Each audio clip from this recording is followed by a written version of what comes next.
আসসালামু আলাইকুম। কুষ্টিয়া জেলা খাজানগর ৮ নম্বর ওয়ার্ড বিএনপির চেয়ারপারসন আপসীর নেতৃত্বে বেগম খালেদা জিয়ার রুহের মাগফিরাতে এই দোয়া মাহফিলের আয়োজন করা হচ্ছে। আপনারা দেখুন কত দূর হয়েছে, আপনাদের দেখান। সবাই কিন্তু আমন্ত্রিত, সবাই চলে আসবেন খাজানগর ঈদগাহ মাঠ ৮ নম্বর ওয়ার্ড।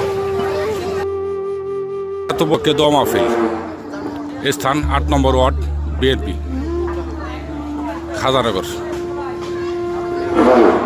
এই দেখুন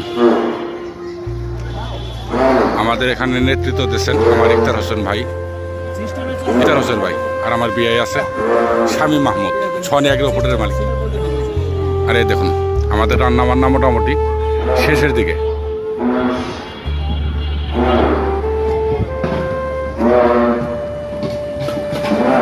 মোটামুটি শেষের দিকে রান্না বান্না প্রায় কমপ্লিট। বাবুর্চিরা রান্না বান্না করছে আর ওদিকে প্যাকেট হচ্ছে।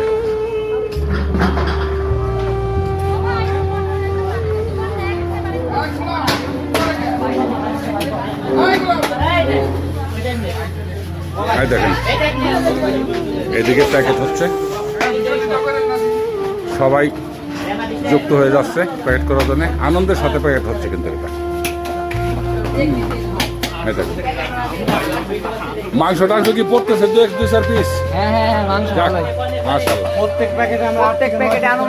প্রত্যেক প্যাকেটে মাংস যাচ্ছে ইনশাল্লাহ। এই দেখেন প্যাকেট, আশা করা যাচ্ছে 5 থেকে 6 হাজার লোকের খাবার হবে এখানে।